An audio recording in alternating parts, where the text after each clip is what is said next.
어느 어머니는 며느리에게 아들이 문턱을 넘기도 전에 아파트에서 쫓겨났고 아들의 집을 팔아야 했습니다. 아래의 이야기를 들어주세요. 평화롭고 행복한 하루 보내시길 바랍니다. 숙자 씨는 끝없이 펼쳐진 들판과 농사가 삶의 중심이 되는 전라 지역에서 태어나고 자랐다. 그녀는 결혼한 이후로 단 하루도 쉴 틈이 없었다. 그녀의 남편은 성실하고 온순한 사람이었으며 비록 삶이 고되더라도 부부가 함께 노력하면 언젠가는 나아질 것이라고 늘 말하곤 했다. 하지만 운명은 그들이 끝까지 함께할 기회를 허락하지 않았다. 어느 겨울 아침 해가 차에 뜨기도 전에 남편은 평소처럼 일터로 향했다.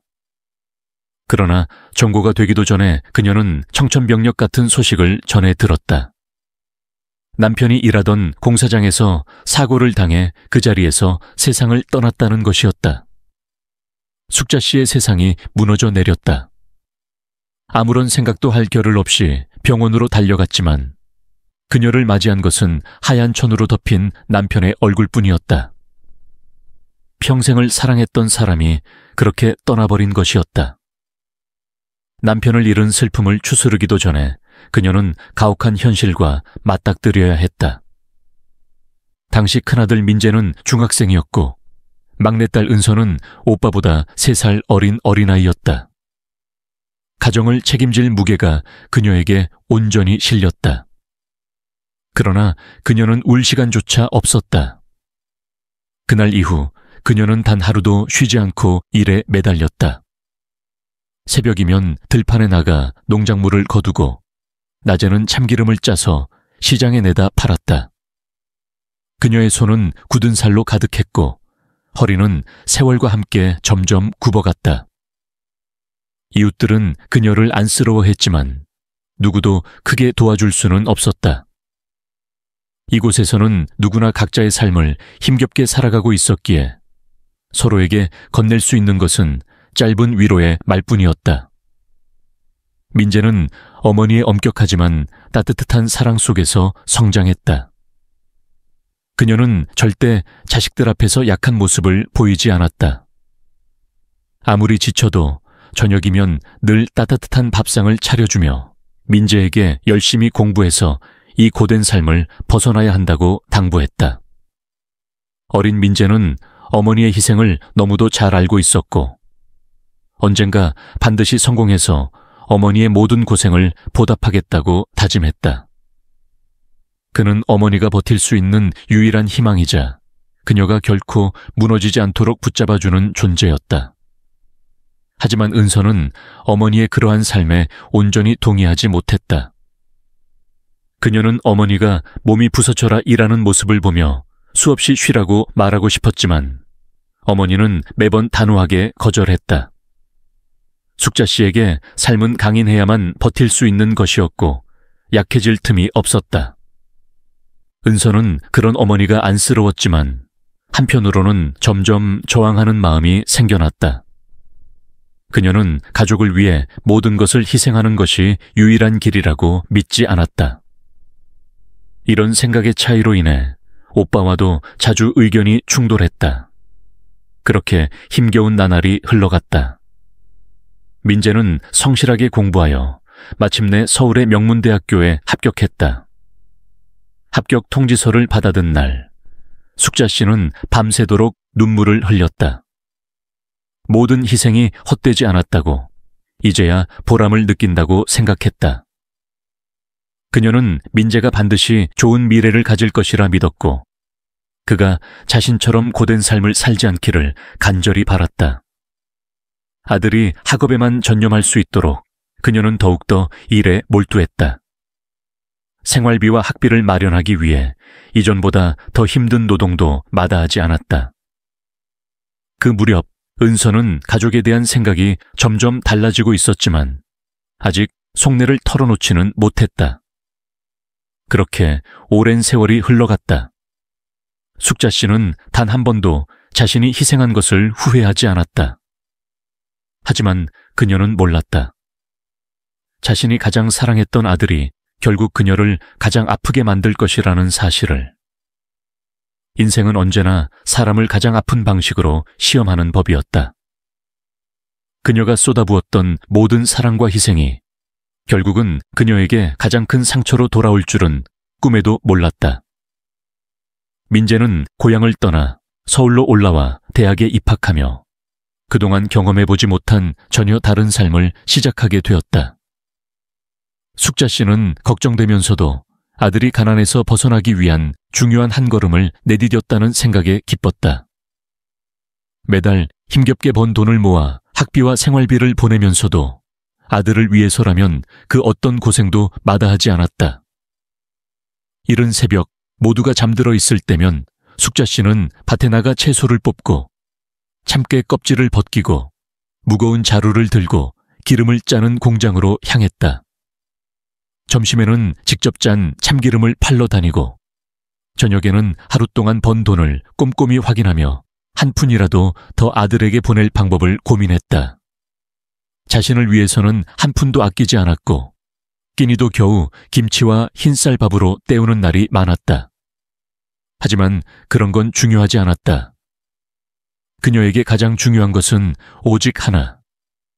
민재가 서울에서 부족함 없이 생활하는 것이었다. 민재는 그런 어머니를 실망시키지 않았다.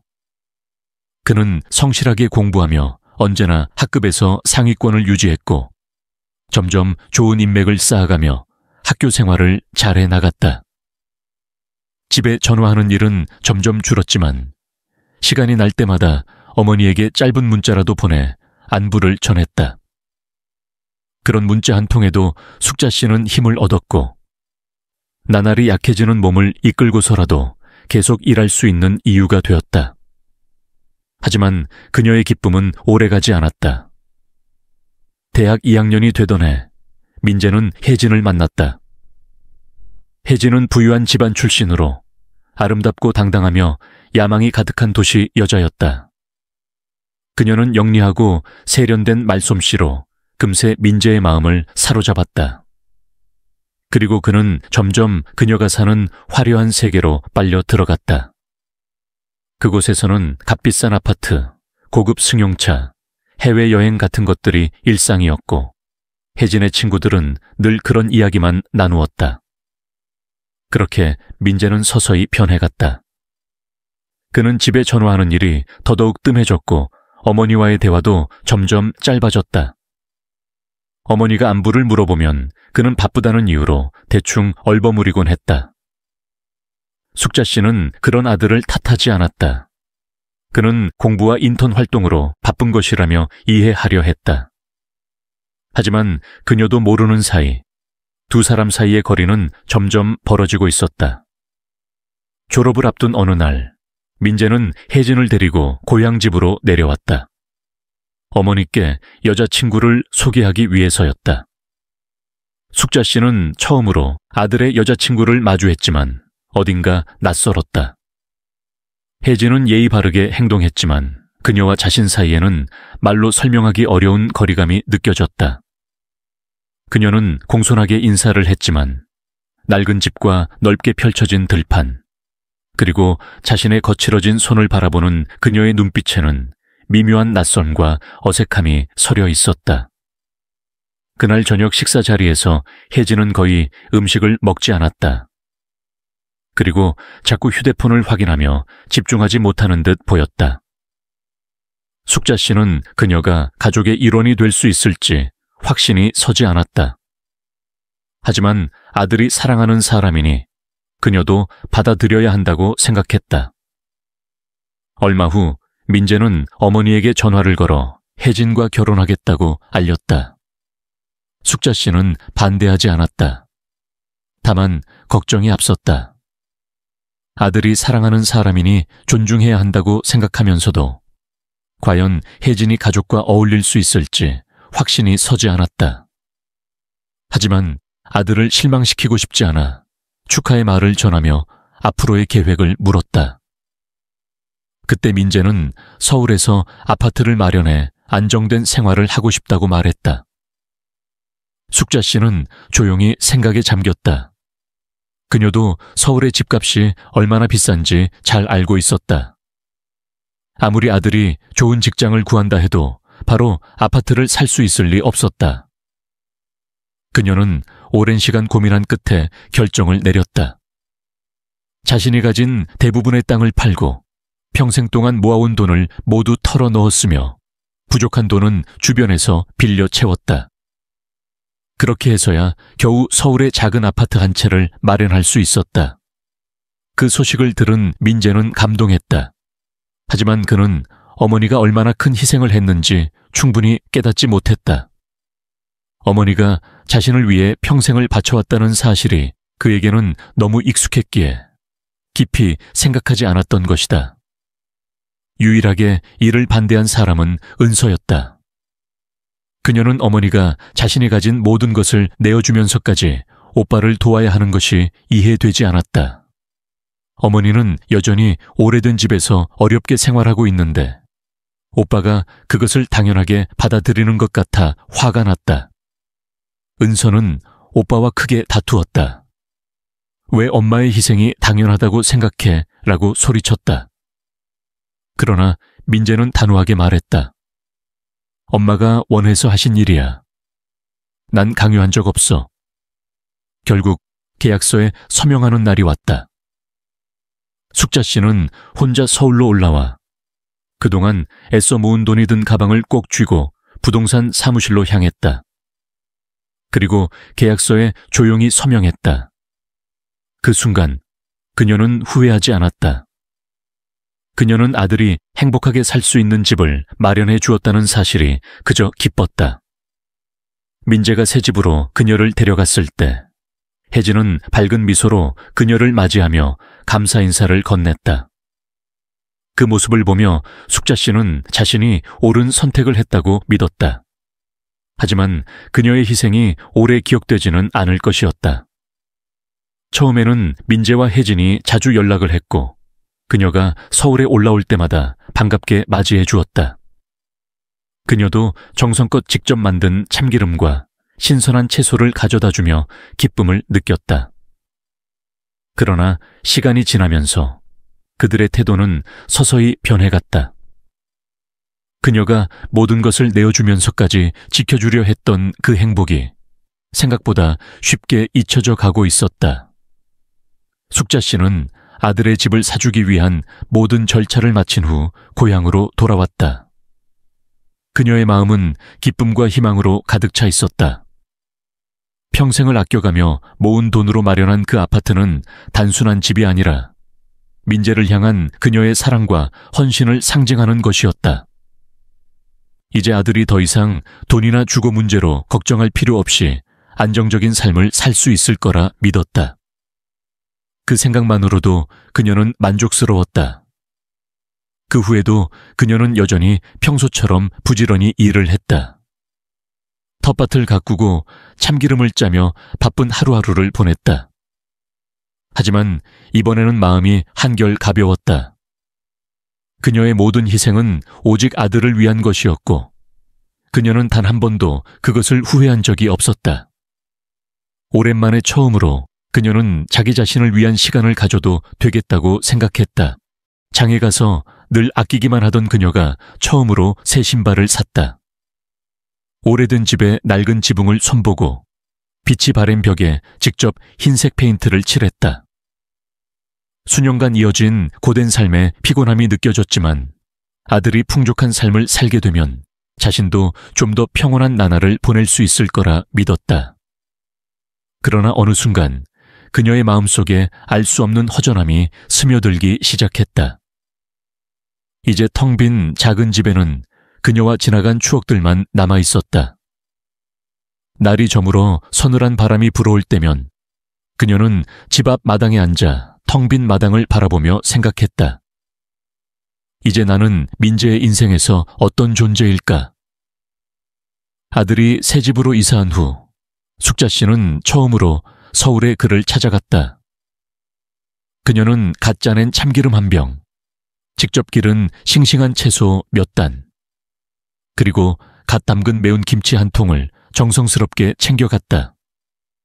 아파트 문 앞에 서서 초인종을 누르며 설렘으로 가득 찬 그녀의 얼굴에는 미소가 떠올랐다. 문이 열리자 혜진이 반갑게 웃었지만 그 미소에는 어딘가 어색함이 묻어 있었다. 집 안으로 들어서자 그녀는 새로 단장된 세련된 공간을 둘러보았다. 고향의 오래된 집과는 전혀 다른 현대적인 분위기였다. 그녀는 흐뭇한 표정으로 미소 지었다. 우리 민재가 이제 이렇게 멋진 보금자리를 가졌구나.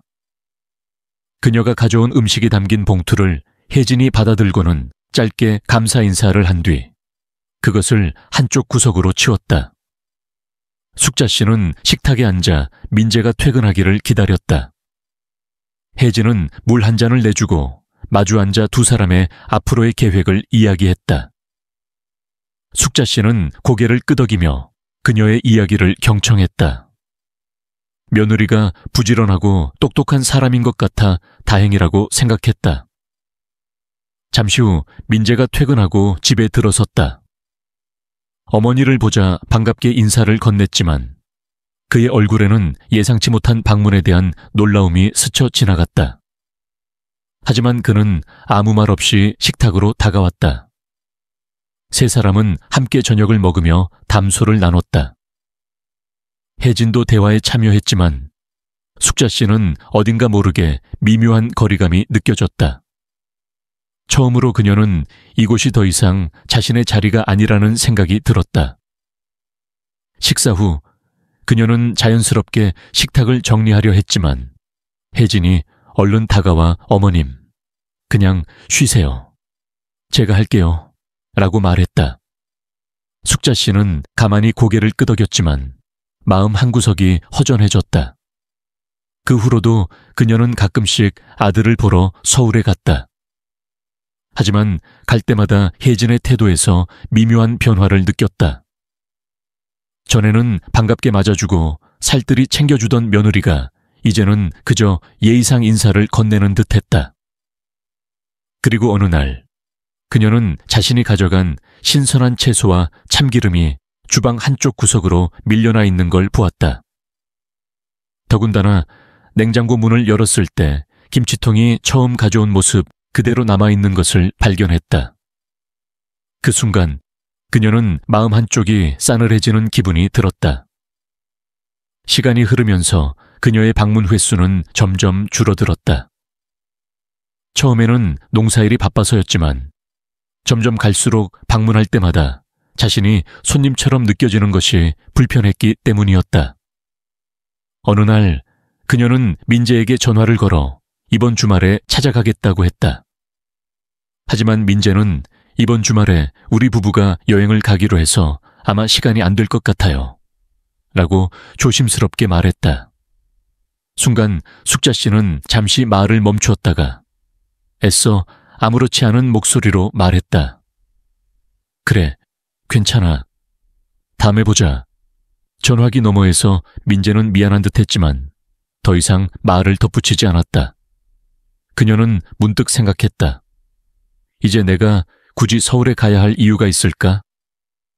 자신이 평생을 바쳐 마련해준 그 집은 이제 진정한 주인을 찾았고 그곳에서 그녀의 자리는 점점 사라져가고 있었다. 민재의 전화도 점점 뜸해졌다.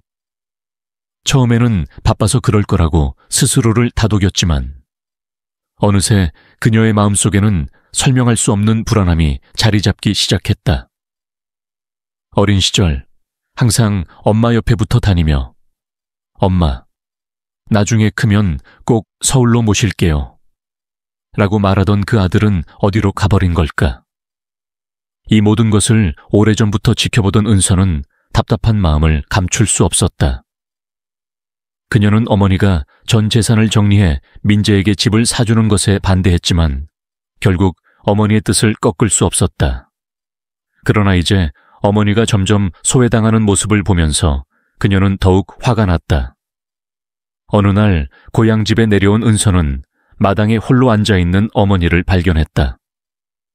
그녀의 눈빛에는 깊은 생각이 어려 있었다. 은서는 어머니 옆에 조용히 앉아 물었다. 엄마, 혹시 외롭지 않아요? 숙자 씨는 가볍게 고개를 저으며 웃었다. 아냐, 민재만 행복하면 됐어.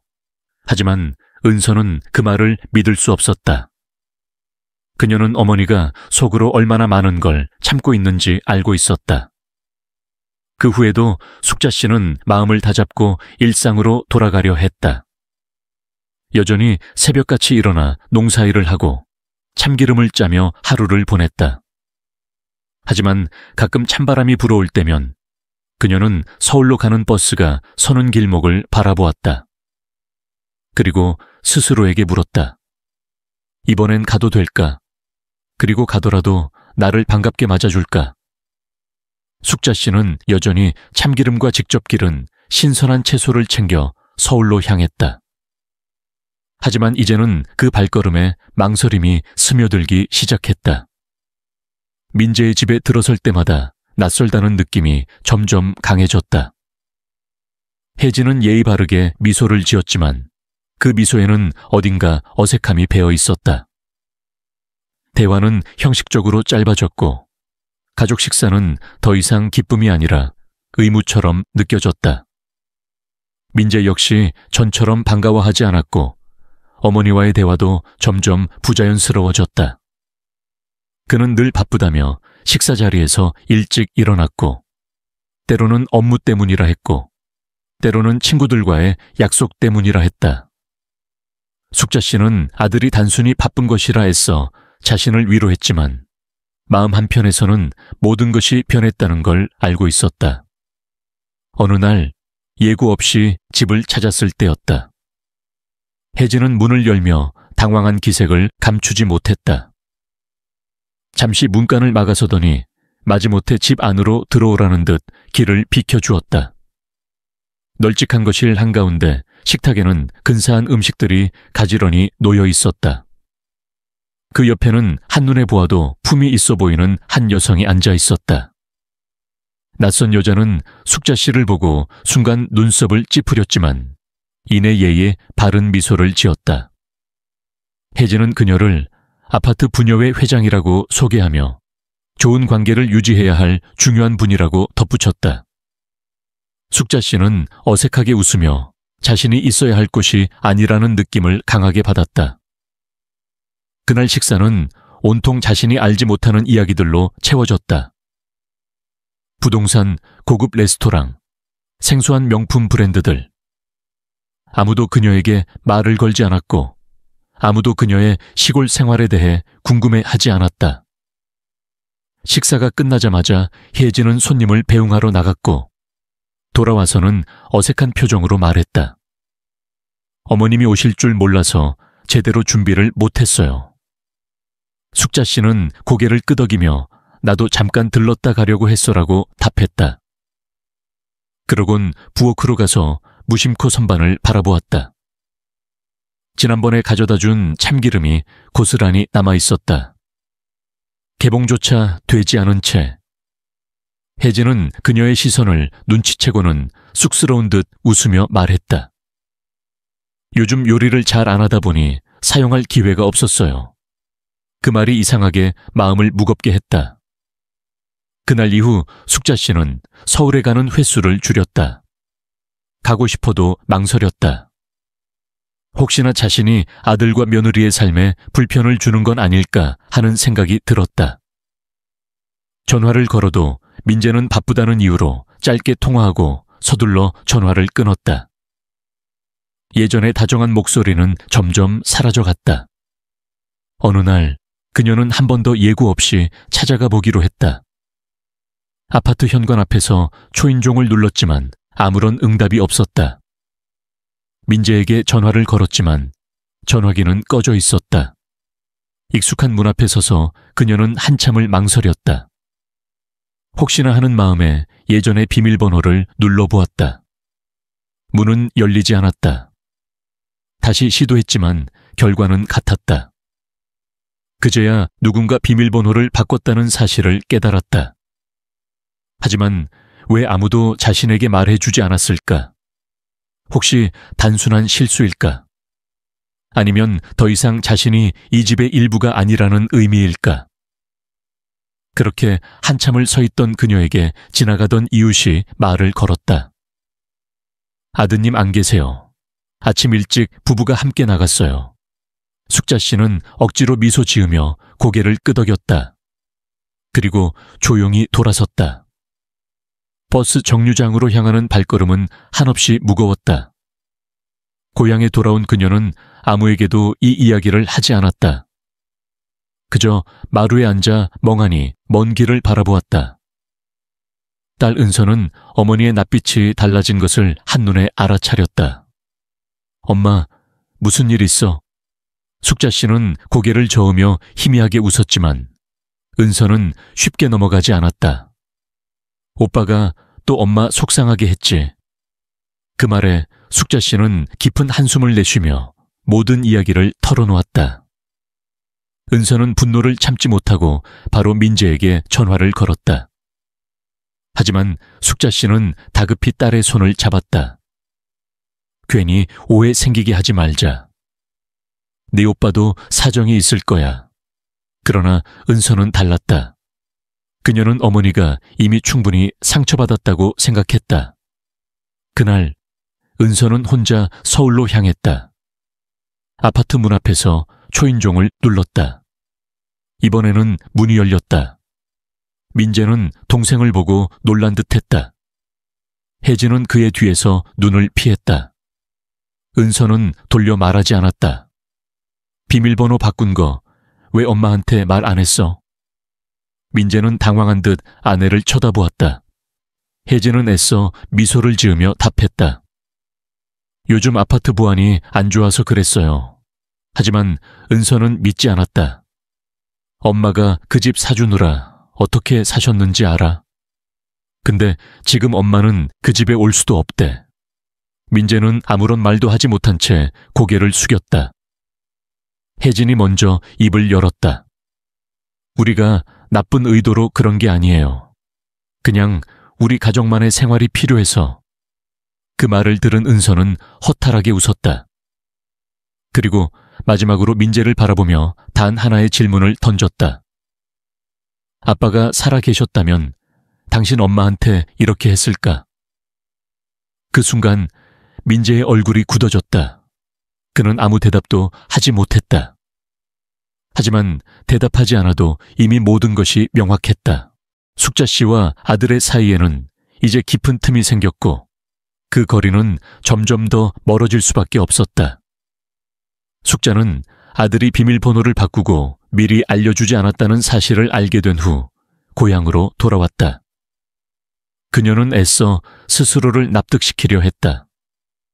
민재가 일부러 그런 것은 아닐 거라고, 아들이 바빠서 깜빡했거나 단순한 오해일 수도 있다고. 하지만 마음 한구석에서는 변화를 감지하고 있었다. 예전에는 자신의 희생이 당연한 것이라 여겼고 아무 대가 없이 주는 것이 마땅하다고 생각했다. 그저 아들이 행복하기만 하면 된다고 믿었다. 하지만 처음으로 그녀는 혼란스러움을 느꼈다.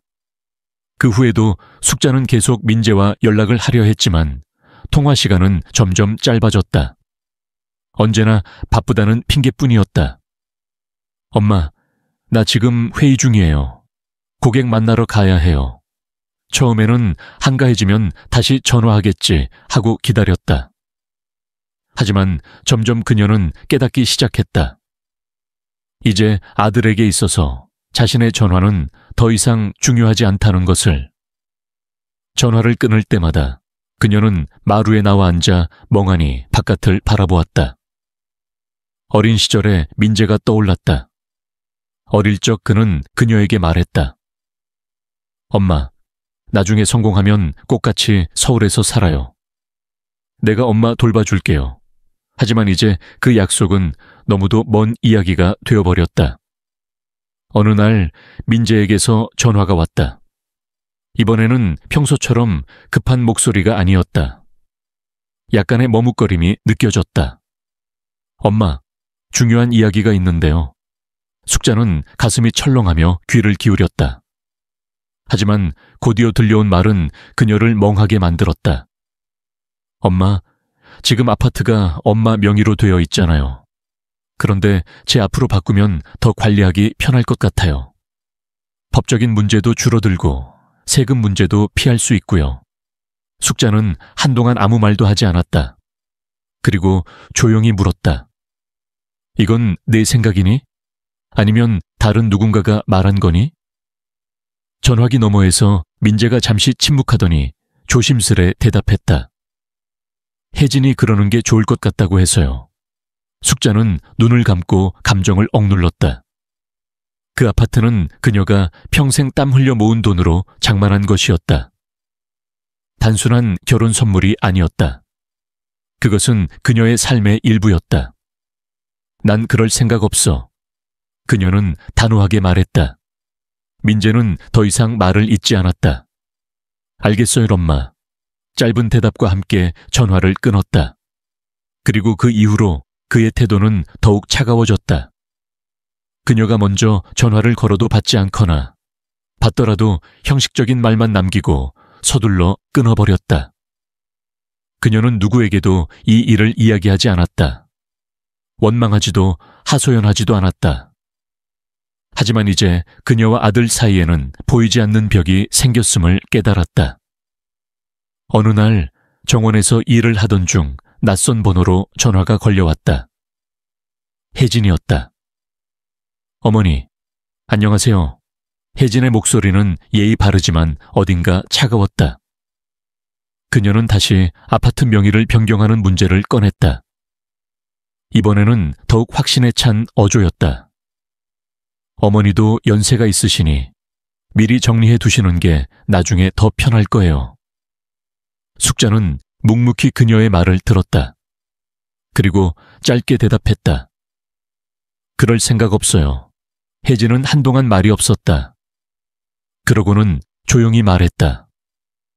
어머니가 정말 민재를 생각하신다면 아이의 미래도 고민해 주셔야 하지 않을까요? 숙자는 아무 대꾸도 하지 않았다. 하지만 그녀는 직감했다. 이 일은 여기서 끝나지 않을 것임을. 그리고 그녀의 예상은 틀리지 않았다. 몇 주 후 민재가 직접 고향을 찾아왔다. 몇 달 만에 처음으로 아들이 먼저 찾아온 것이었다. 그녀는 아들을 위해 정성껏 밥상을 차렸다. 하지만 식사 내내 분위기는 어색했다. 민재는 그녀의 안부를 묻지도 않았다. 그저 조용히 밥을 먹었다. 그리고 식사가 거의 끝날 무렵 그는 젓가락을 내려놓고 조심스럽게 입을 열었다. 엄마, 아파트 문제 말인데요. 숙자는 더 이상 실망을 감출 수 없었다. 이건 혜진의 뜻이니? 네가 정말 원하는 거야?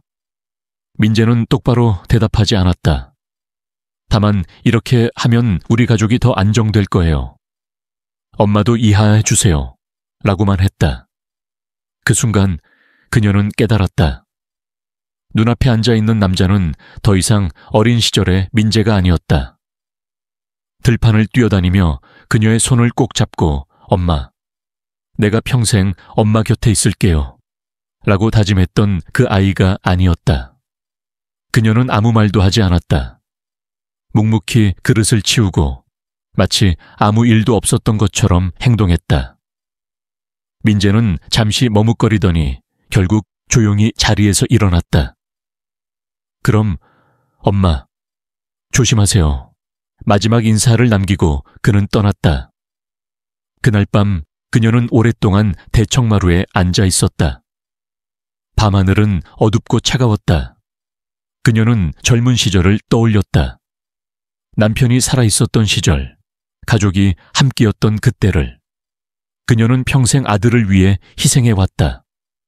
하지만 문득 스스로에게 물었다. 내 희생은 과연 의미가 있었을까? 다음 날 아침 그녀는 평소처럼 일찍 일어나 정원으로 나갔다. 아무렇지 않은 듯이 하루를 시작했지만 그녀는 알고 있었다. 이제 모든 것이 예전과는 다르다는 것을. 6,666만 6,666 그날 이후 숙자 씨는 더 이상 민재에게 전화를 걸지 않았다. 서울에 올라가 아들을 찾아가거나 예전처럼 참기름과 신선한 채소를 챙겨가는 일도 하지 않았다. 그것이 화가 나거나 서운해서가 아니었다. 그저 이제는 자신이 환영받지 못한다는 것을 깨달았기 때문이었다. 아파트 명의를 넘겨달라는 부탁을 거절한 뒤로 민재의 연락도 뜸해졌다. 하지만 그녀는 아들을 원망하지도 누구에게 하소연하지도 않았다. 다만 밤이 되어 혼자 낡은 집에 앉아 있으면 예전보다 더 깊은 침묵이 그녀를 감싸고 있다는 것을 느낄 뿐이었다. 그 변화를 가장 먼저 알아챈 사람은 은서였다. 고향에 내려올 때마다 그녀는 어머니가 점점 말수가 줄어들고 눈빛에 설명하기 어려운 쓸쓸함이 깃든 것을 느꼈다. 도저히 참을 수 없어 민재에게 물었지만 오빠의 대답은 늘 뻔했다. 일이 바쁘다. 어머니가 너무 걱정을 많이 한다는 말뿐이었다. 그런 말을 들을수록 은서는 분노가 치밀었다. 그녀는 이미 알고 있었다. 민재는 더 이상 어머니가 자신의 삶에 끼어드는 것을 바라지 않는다는 것을. 그러던 어느 날 은서가 일을 하고 있을 때 고향 이웃에게서 전화가 걸려왔다. 어머니가 밭에서 쓰러졌다는 것이었다. 그녀는 곧장 회사를 그만두고 서둘러 고향으로 향했다. 도착했을 때 숙자 씨는 이미 정신을 차렸지만 예전보다 훨씬 더 쇠약해 보였다. 의사는 그녀가 과로로 인해 몸이 너무 약해졌으며 제대로 쉬지 않으면 또다시 쓰러질 수 있다고 했다. 은서는 어머니 곁에 앉아 마른 손을 꼭 잡았다. 목이 메어 아무 말도 나오지 않았다. 엄마, 나랑 같이 서울 가자. 하지만 어머니는 희미하게 웃으며 고개를 저었다. 난 여기서 지내는 게 좋아. 이 생활에 익숙해. 은서는 어머니가 거짓말을 하고 있다는 것을 알았다. 그녀는 단지 누군가에게 짐이 되고 싶지 않았을 뿐이었다. 그리고 무엇보다도 민재가 자신이 다시 나타나는 것을 원하지 않는다는 사실을 알고 있었기 때문이었다. 그렇게까지 하면서 참아야 하는지 은서는 도저히 이해할 수 없었다. 그날 이후 그녀는 다시 한번 민재와 이야기하기로 결심했다. 이번에는 미리 연락하지도 않고 그의 집을 직접 찾아갔다. 현관문을 열고 들어선 순간 그녀는 집 안의 분위기가 예전과 다르다는 것을 단번에 느꼈다. 혜진은 여전히 예의 바르게 행동했지만 그 눈빛 속에는 더 이상 불편함을 감추려는 기색조차 없었다. 민재 역시 어색해하며 어쩔 줄 몰라 했지만 결국은 언제나처럼 무덤덤한 태도를 유지했다. 은서는 빙빙 돌리지 않았다. 왜 엄마가 아파트 명의 이전을 거절한 뒤부터 이렇게 거리를 두는 거야? 그녀는 엄마가 밭에서 쓰러졌다는 사실을 전하며 한평생 희생하며 살아온 엄마가 이제는 몸조차 제대로 버티기 어려운 상태가 되었다고 말했다. 하지만 그녀를 가장 충격에 빠뜨린 것은 민재의 반응이었다. 그는 잠시 침묵하더니 한숨을 쉬며 말했다. 엄마도 이제 노년을 생각하셔야지. 그렇게 고집 부릴 필요 없어. 아파트를 가지고만 있다고 뭐가 달라져. 그 말에 은서의 분노가 폭발했다. 만약 아빠가 살아계셨다면 당신이 이런 말을 할 수 있었을까? 그러나 민재는 아무 대답도 하지 않았다. 그때 혜진이 나섰다. 그녀는 차가운 표정으로 말했다. 이 문제로 더 이상 감정적으로 굴 필요 없잖아. 결국 각자 자기 미래를 생각해야 하는 거니까. 그 순간 은서는 자신이 평생 존경해왔던 오빠가 더 이상 예전의 그 사람이 아니라는 것을 깨달았다. 그녀는 한참 동안 민재를 바라보다가 조용히 자리에서 일어났다. 더 이상 말해봤자 소용없겠네. 앞으로 오빠와 이야기하려고 노력하지 않을 거야. 그리고 문을 나서기 전 마지막으로 덧붙였다. 네가 돈을 택하든 아내를 택하든 그건 네 선택이야. 하지만 네가 오늘 했던 일들 언젠가는 반드시 대가를 치르게 될 거야. 고향으로 돌아온 후 은서는 그날의 일을 어머니에게 말하지 않았다. 어머니가 알게 된다면 그저 더 상처받을 뿐이라는 것을 알았기 때문이다. 그러나 그녀의 마음속에는 씻을 수 없는 실망감이 깊이 자리 잡았다. 그 후로도 시간은 흘렀다. 숙자 씨는 여전히 홀로 남아 매일 아침 일어나 밭으로 나가고 참기름을 짜며 살아갔다. 그러나 이제 그녀는 아무것도 기대하지 않았다. 서울에 있는 아들에게 가볼 생각도 그의 전화를 기다릴 마음도 더 이상 없었다. 그저 모든 것이 습관이 되었을 뿐이었다. 마치 오래전에 조용히 받아들여버린 운명처럼 숙자 씨는 점점 아들과의 거리감을 뼈저리게 느끼기 시작했다. 전화는 점점 뜸해졌고 가끔 서울에 올라가도 바쁘다는 이유로 만나지 못했다.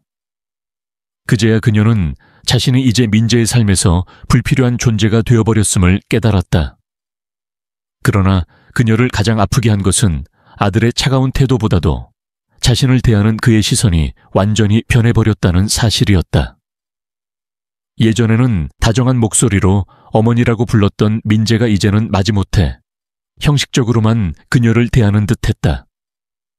어느 날 숙자 씨가 마당에서 일을 하고 있는데 고급 승용차 한 대가 집 앞에 멈춰 섰다. 차에서 내린 것은 혜진이었다. 값비싼 옷을 입고 손에는 명품 가방을 들고 있었다. 숙자 씨는 그녀를 보고 놀랐지만 그래도 반갑게 미소를 지어 보였다. 하지만 혜진이 입을 여는 순간 그녀는 이 방문이 단순한 인사가 아니라는 것을 직감했다. 혜진은 서울에서의 생활과 민재의 직장, 그리고 그가 진행하는 프로젝트에 대해 이야기하며 자연스럽게 대화를 시작했다. 하지만 곧 본론으로 들어갔다. 그녀는 숙자 씨가 연로하셨고 시골에서 혼자 지내는 것이 걱정된다며 요양원으로 들어가는 것이 좋겠다고 말했다. 그러면 민재도 마음 놓고 자신의 삶에 집중할 수 있을 거라고 덧붙였다. 숙자 씨는 아무 말 없이 가만히 앉아 있었다. 가슴속이 돌덩이처럼 무거워졌다. 사실 이런 말을 들을 거라는 걸 어느 정도 예상하고 있었지만 혜진이 너무나 가벼운 태도로 이 문제를 이야기하는 것이 그녀를 더욱 아프게 했다. 마치 자신이 하나의 짐이라도 되는 것처럼 그녀는 조용히 물었다. 이게 민재 생각이니? 혜진은 부드럽게 웃으며 대답했다. 민재도 동의했어요. 다만 어머니께 직접 말씀드리기 어려워했어요. 숙자 씨는 고개를 끄덕였다. 섭섭함을 감추려고 애썼지만 그녀의 손은 떨리고 있었다. 그녀는 혜진이 준비해온 고급 요양원에 대한 설명을 더 이상 듣고 싶지 않았다. 결국 그녀는 천천히 자리에서 일어나 아무 말 없이 집 안으로 들어갔다. 혜진은 잠시 더 앉아 기다렸지만 숙자 씨가 다시 나오지 않자 조용히 일어나 옷을 매만지며 차로 돌아갔다. 차는 먼지를 일으키며 마당을 벗어나고 남은 것은 고요함 뿐이었다. 그날 밤 숙자 씨는 잠을 이루지 못했다. 그녀는 마당에 나와 하늘을 올려다보았다. 나는 평생 혼자였지만 이렇게까지 버려진 기분이 든 적은 없었는데 그녀는 남편을 떠올렸다. 함께 일하고 함께 아이를 키우던 그 시절을. 당신이 살아있었다면 이 모든 게 달랐을까? 그러나 이제 그녀는 홀로 남아있었다. 그리고 가장 믿었던 아들은 그녀를 가장 먼 곳으로 밀어내고 있었다. 다음 날 아침 그녀는 평소처럼 일어나 동네 밭으로 나갈 준비를 했다. 하지만 문득 거울을 보며 한참을 가만히 서 있었다. 그리고 남편의 사진을 바라보았다. 그 순간 그녀는 결심했다. 그녀는 민재에게 전화를 걸었다. 민재야. 어머니? 솔직히 말해줘라. 정말로 내가 요양원에 가는 게 내 뜻이냐? 반대편에서 잠시 정적이 흘렀다. 그리고 긴 한숨 소리가 들렸다. 어머니, 그게 어머니께 더 좋은 환경이잖아요. 저도 어머니가 혼자 계시는 게 걱정돼요. 숙자 씨는 작게 웃었다. 하지만 그 웃음은 전혀 따뜻하지 않았다. 정말 내 뜻이냐? 아니면 혜진이의 뜻이냐? 민재는 대답하지 않았다. 그 침묵이 바로 답이었다. 통화는 길지 않았다. 다툼도 없었고 화를 내지도 않았다. 하지만 숙자 씨는 모든 것을 깨달았다. 그날 저녁, 그녀는 평소보다 늦게 밭에 나갔다. 그녀는 한 줄 한 줄 손으로 흙을 만지며 천천히 걸었다. 이 땅을, 이 흙을, 이 공기를 마지막까지 느끼고 싶었다. 그녀는 이제 알고 있었다. 이곳에서의 날들이 얼마 남지 않았다는 것을. 그러나 그녀는 결코 남이 정해주는 방식으로 떠나지 않을 것이었다. 다음 날 아침, 그녀는 작은 가방 하나에 옷 몇 벌만 넣고 서울 행버스를 탔다. 민재에게 연락하지도 혜진에게 알리지도 않았다. 그녀가 도착한 곳은 민재의 집이 아니었다. 그녀는 한 곳을 찾아갔다. 요양원이었다. 화려하진 않았지만 깔끔하고 조용한 곳. 그녀는 한참을 서서 마당에서 노인들이 햇빛을 쬐며 앉아있는 모습을 바라보았다. 어떤 이들은 이야기를 나누었고 어떤 이들은 그저 먼 곳을 바라보고 있었다. 그녀는 생각했다. 이곳이 내 마지막일까? 그러나 결국 그녀는 돌아섰다. 아니, 나는 여기 있을 사람이 아니다. 그녀는 곧장 서울을 떠나 다시 고향으로 돌아왔다. 그리고 다시 밭을 일구며 예전처럼 살아가기 시작했다. 그러나 이번에는 달랐다. 이제 그녀는 더 이상 전화를 기다리지 않았다. 더 이상 기대하지 않았다. 그녀가 잃은 것은 돈도 집도 아니었다. 그녀가 잃은 것은 가장 소중했던 것, 바로 아들과의 연결고리였다. 숙자 할머니는 서울에서의 일을 아무에게도 말하지 않고 고향으로 돌아왔다. 돌아오는 길 내내 그녀는 울지도 화내지도 않았다. 그저 이상할 정도로 마음이 텅 빈 느낌뿐이었다. 살면서 처음으로 어디에도 속하지 않는 기분이 들었다. 평생을 살아온 이 작은 시골집은 이제 더 이상 따뜻한 안식처가 아니었다. 오랜 세월 힘들게 모은 돈으로 마련한 서울의 아파트는 아들에게 주고 싶은 사랑의 상징이었지만 이제는 떠올리기도 싫은 존재가 되어버렸다. 그 후 며칠 동안 숙자 할머니는 마치 아무 일도 없었던 것처럼 일상을 이어갔다. 새벽이면 밭으로 나가 여느 때처럼 푸르게 자란 채소를 가꾸고 논두렁에 난 잡초를 뽑았다. 손바닥엔 이미 굳은 살이 박였고 찬바람이 불면 그 냉기가 살갗 깊숙이 스며들었다. 예전보다 건강이 많이 약해졌지만 그녀는 결코 자신을 쉬게 하지 않았다. 그래야만 지나간 일들을 떠올리지 않을 수 있을 것 같았다. 은서는 예전보다 더 자주 엄마를 찾았다. 엄마가 어딘가 달라졌다는 걸 알았지만 차마 묻지는 못했다. 원래 엄마는 자신의 아픔을 드러내지 않는 사람이었다. 어느 날 밤 은서는 방에 누워있다가 마당에서 들려오는 한숨 소리를 들었다. 엄마는 잠들지 못하고 있었다. 그녀는 엄마가 어떤 생각을 하고 있는지 알 수 있었다. 하지만 어떤 말을 한다 해도 엄마의 상처를 치유할 수 없다는 것도 알고 있었다. 민재가 가한 그 상처는 너무 깊었다. 어느 날 숙자 할머니 앞으로 법원에서 온 편지가 도착했다. 봉투를 뜯어보니 서울 아파트의 소유권과 관련된 서류들이었다. 혜진과 민재는 그녀를 상대로 정식 소송을 제기했다. 어차피 쓰지도 않는 집이니 자신들에게 양도해야 한다는 이유였다. 숙자 할머니는 조용히 서류를 바라보았다.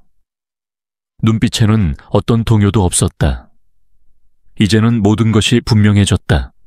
아들은 더 이상 망설이지 않았다. 그에게 아파트는 단순한 재산이 아니었다. 자신의 욕심을 위해서라면 어머니를 법정에 세우는 일조차 주저하지 않았다. 만약 처음부터 그녀가 아파트를 양도했더라면 모자 간의 관계가 이렇게까지 악화되지는 않았을지도 모른다. 하지만 숙자 할머니는 알고 있었다. 한번 탐욕이 생기면 아무리 양보해도 그것으로 끝나는 법이 아니라는 것을. 은서는 우연히 테이블 위의 서류를 보고 상황을 알게 되었다. 손이 떨릴 정도로 분노가 치밀었다. 설마 오빠가 이 정도까지 냉정해질 줄은 몰랐다. 그녀는 핸드폰을 들고 오빠에게 전화를 걸려 했지만 엄마가 조용히 그녀를 막았다. 아무것도 하지 마라. 엄마는 나지막이 말했다. 이 싸움은 이제 내게 의미가 없다. 민재가 저 아파트를 그렇게까지 원한다면 더 이상 말해 무엇하겠느냐. 재판 당일 숙자 할머니는 혼자 법원에 나갔다. 변호사를 선임하지도 않았고 변론도 하지 않았다. 재판장이 이 일을 제기할 생각이 있냐고 묻자 그녀는 가볍게 고개를 저었다. 민재와 혜진은 기대에 찬 눈빛으로 그녀를 바라보았다. 그녀는 천천히 서류를 집어들고 조용히 서명했다. 모든 것이 1시간도 되지 않아 끝났다. 법정을 나서는 순간 그녀는 이상하리만큼 가벼운 기분이 들었다. 모든 것을 내려놓았다. 혜진은 기쁜 기색이 역력했고 민재는 미안한 듯 보였지만 아무 말도 하지 않았다. 그녀가 지나가려 하자 민재가 어머니를 불러 세웠다. 한동안 머뭇거리다가 말했다. 조만간 꼭 찾아뵙겠습니다. 숙자 할머니는 그를 한동안 바라보더니 그저 옅은 미소를 지어 보였다. 아무런 대답도 하지 않았다. 그 말이 단순한 인사치레에 불과하다는 걸 그녀는 알고 있었다. 그날 오후 그녀는 다시 고향으로 돌아왔다. 버스에서 내린 후 한참 동안 집 앞에서 서 있었다. 작은 마당을 바라보았다. 예전에는 고향에 돌아오면 마음이 편안해졌지만 이번에는 달랐다. 이제는 어디에도 자신이 온전히 속할 곳이 없다는 걸 깨달았다. 집으로 들어가 뜨거운 차 한 잔을 우려냈다. 낡은 나무 의자에 앉아 멍하니 멀리 펼쳐진 논밭을 바라보았다. 그날 밤 숙자 할머니는 평소보다 늦게 밭을 찾았다. 천천히 걸으며 손끝으로 어린 채소들을 어루만졌다. 마치 마지막으로 이 땅의 숨결을 느끼려는 듯이 그녀는 알고 있었다. 이제 자신에게 주어진 시간이 얼마 남지 않았다는 것을. 나이가 들었고 몸도 예전 같지 않았다. 더 이상 다리가 마음대로 움직여주지 않았다. 이튿날 그녀는 평소보다 일찍 일어났다. 현관에 앉아 떠오르는 해를 바라보며 논밭에서 들려오는 새소리를 들었다. 그녀는 지난 날을 떠올렸다. 젊은 시절 사랑하는 남편, 힘겹게 아이를 키웠던 나날들, 희망을 품었던 순간들과 피할 수 없었던 실망들. 하지만 그 모든 것을 받아들였다. 모든 것이 좋았던 것은 아니지만 그래도 후회 없이 살아왔다. 이제는 민재에게 아무것도 기대하지 않는다. 더 이상 원망하지도 슬퍼하지도 않는다. 그녀가 아들에게 애석한 것은 그가 소중한 것을 잃었다는 사실조차 모른다는 것이었다. 언젠가 그가 자신의 실수를 깨닫는 날이 올지도 모른다. 하지만 그때는 이미 늦었을 것이다. 그녀는 조용히 미소 지었다. 그리고 다시 집으로 들어가 문을 닫았다. 세상 밖의 모든 것은 바람에 흩어지는 것처럼 그녀의 마음도 이제 바람에 실려 떠나가고 있었다. 민재와 혜진은 숙자 어머니가 양도 서류에 서명한 후 마침내 아파트의 공식 소유자가 되었다. 그것은 그들이 오랫동안 바라던 것이었고 이제 마침내 합법적으로 그들의 것이 되었다. 민재는 안도감을 느꼈고 혜진은 이 결과에 완전히 만족했다. 그녀는 곧 아파트를 리모델링할 계획을 세우기 시작했고 나아가 부동산에 추가 투자하는 것까지 생각했다. 그들의 눈에는 모든 것이 원하는 방향으로 흘러가고 있었다. 그러나 예상하지 못한 일이 닥쳐왔다. 부동산 시장이 갑자기 폭락하면서 그들이 가장 큰 자산이라고 여겼던 아파트의 가치가 급격히 하락했다. 혜진이 투자한 부동산 사업도 어려움에 부딪혔고 은행 대출이 점점 쌓여갔다. 민재가 참여한 프로젝트들은 갑작스럽게 연기되었고 회사는 구조조정을 단행했다. 결국 그는 해고 대상 명단에 올랐다. 안정적인 수입이 끊기자 경제적 압박이 부부에게 가혹하게 다가왔다. 평소 돈 걱정 없이 풍족한 삶을 살아왔던 혜진은 이러한 변화에 불만을 가지기 시작했다. 그녀는 민재가 충분한 돈을 벌지 못한다고 위험을 미리 예측하지 못했다고 비난했다. 두 사람 사이의 다툼은 점점 잦아졌고 따뜻한 식사 시간도 함께 영화를 보며 웃던 시간도 사라졌다. 그리고 얼마 지나지 않아 혜진은 이혼을 요구했다. 그 말을 들은 순간 민재는 충격에 빠졌다. 함께 미래를 계획했던 아내가 단순히 경제적인 어려움 때문에 떠나려 한다는 사실을 믿을 수 없었다. 하지만 혜진은 결정을 번복할 생각이 없었다. 그녀는 더 이상 평범한 삶을 살고 싶지 않으며 실패한 남자와 함께 추락하고 싶지 않다고 말했다. 그녀의 말은 마치 칼날처럼 민재의 자존심을 깊숙이 찔렀다. 하지만 그는 더 이상 붙잡을 수도 붙잡을 이유도 없었다. 이혼 절차가 끝난 후 혜진은 자신이 가져갈 수 있는 모든 것을 가지고 떠났다.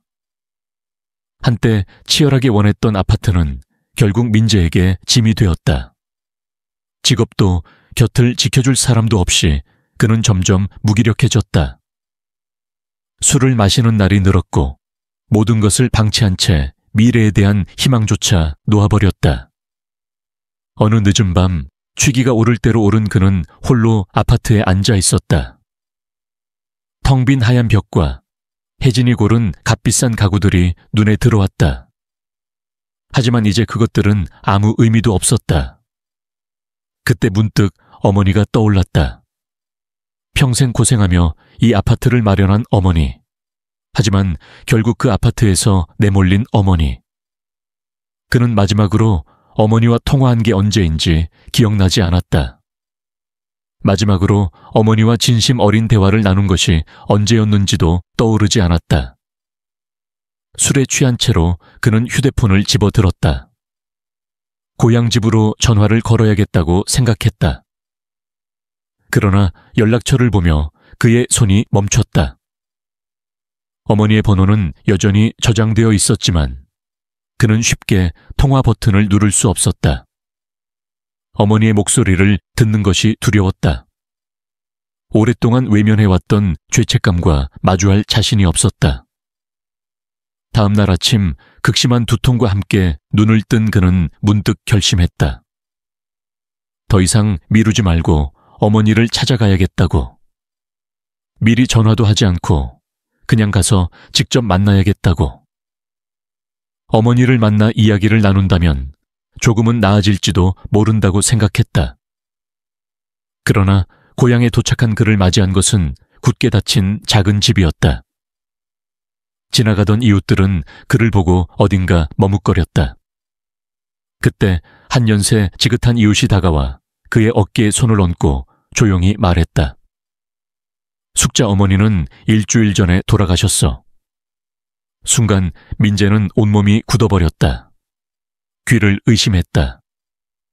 이웃들은 어머니의 건강이 점점 나빠졌다고 말했다.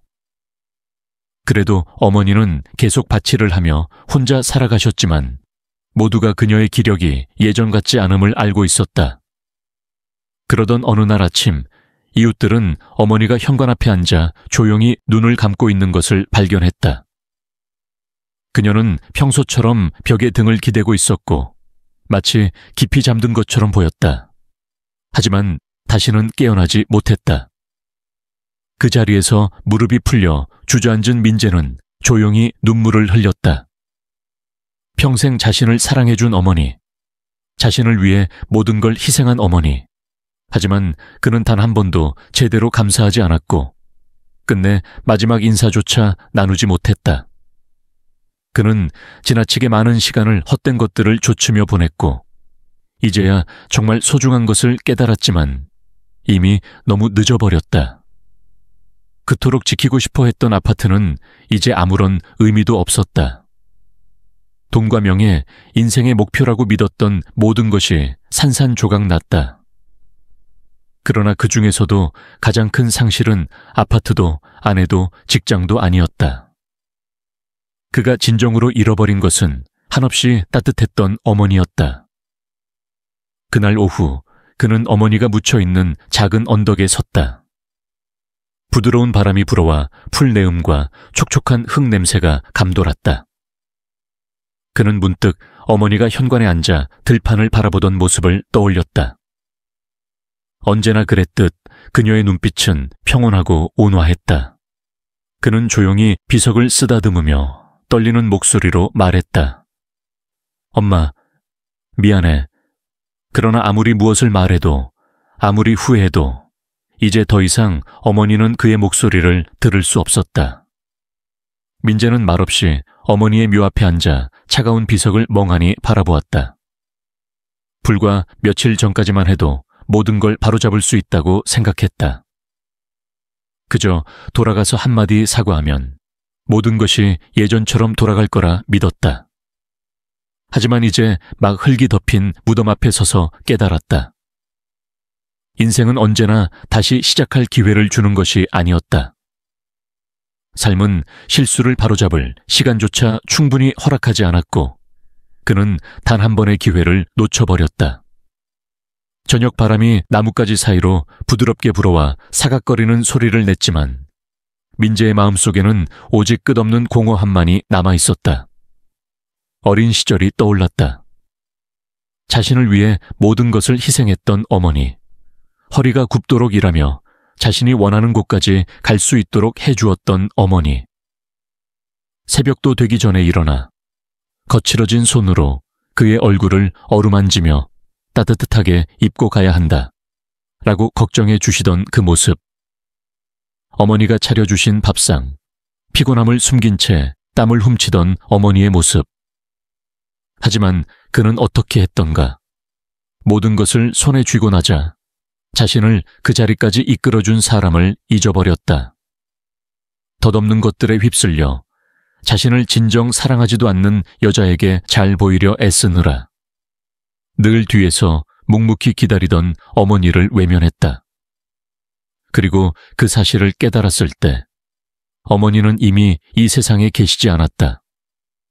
멀리서 은서가 그런 오빠를 바라보고 있었다. 그녀는 아무 말도 하지 않았다. 비난도 원망도 하지 않았다. 그저 깊은 슬픔을 머금은 눈으로 조용히 서 있었다. 그녀는 말이 필요 없다는 걸 알고 있었다. 민재가 짊어진 후회의 무게가 어떤 비난보다도 훨씬 더 무겁다는 걸 알았기에. 묘지를 떠난 후 민재는 어머니가 살던 집으로 향했다. 작은 집은 이제 그 어느 때보다 텅 빈 느낌이었다. 문을 열고 들어서자 모든 것이 여전히 제자리였다. 마치 어머니가 아직 이곳에 계신 것처럼. 테이블 위에는 사용한 흔적이 남은 차잔이 놓여 있었고 현관 앞 나무 의자는 아직도 어머니가 앉아있던 온기가 남아있는 듯했다. 천천히 집 안을 돌아다니며 하나하나 손으로 만져보았다. 어머니가 입던 낡은 옷, 늘 신으시던 슬리퍼, 직접 짜서 병에 담아놓은 참기름들. 집안의 모든 것들이 어머니의 일부였다. 하지만 정작 어머니는 이제 그 어디에도 없었다. 그러다 문득 집 한구석에서 작은 수첩 하나를 발견했다. 펼쳐보니 익숙한 어머니의 필체가 눈에 들어왔다. 일상에 대한 기록들이었다. 오늘은 비가 왔다. 텃밭에 채소가 잘 자랐다. 오늘은 참기름 몇 병을 짰다. 같은 소소한 이야기들. 하지만 한 페이지를 읽는 순간 민재는 숨이 멎을 것 같았다. 어머니는 이렇게 적어 놓으셨다. 이제는 민재가 나를 찾아오지 않아도 괜찮다고 생각한다. 저 아이는 이제 자기만의 삶이 있고 짊어져야 할 책임이 있으니까. 그래도 겨울이 오면 가끔 생각이 난다.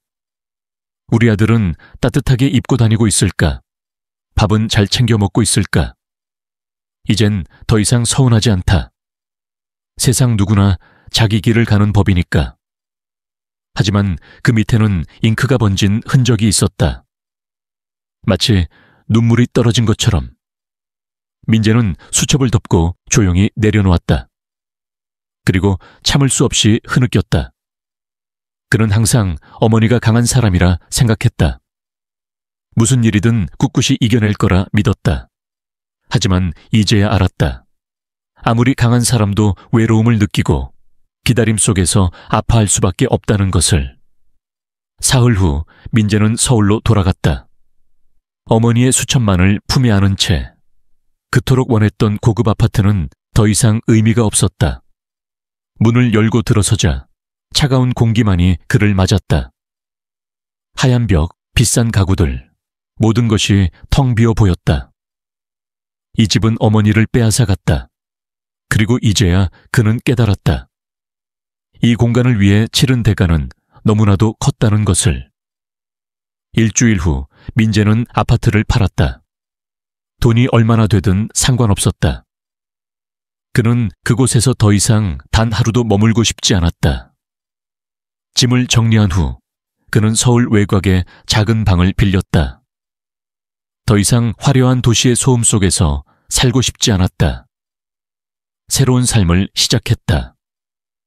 값비싼 정장도 화려한 파티도 가식적인 칭찬도 더 이상 필요하지 않았다. 그는 평범한 일을 찾았고 소박한 삶을 살기로 했다. 마치 어머니가 늘 바랐던 것처럼. 가끔 주말이면 고향으로 내려가 어머니의 묘 앞에서 조용히 이야기를 나누었다. 자신의 변화된 삶을 들려드리며 용서를 바랄 수도 없었다. 그는 알고 있었다. 어떤 잘못은 되돌릴 수 없다는 것을. 그러나 단 한 가지. 그는 어머니가 자신이 변했다는 걸 알아주셨으면 했다. 더 이상 예전처럼 이기적인 아들이 아니라고. 세월이 흘렀다. 하지만 그의 가슴속 후회는 결코 사라지지 않았다. 하루도 어머니를 생각하지 않는 날이 없었다. 하루도 그때 다르게 했더라면 이라고 후회하지 않는 날이 없었다. 그러나 인생은 만약이라는 말을 허락하지 않는다. 그는 그 사실을 받아들이고 남은 삶을 살아가야 했다.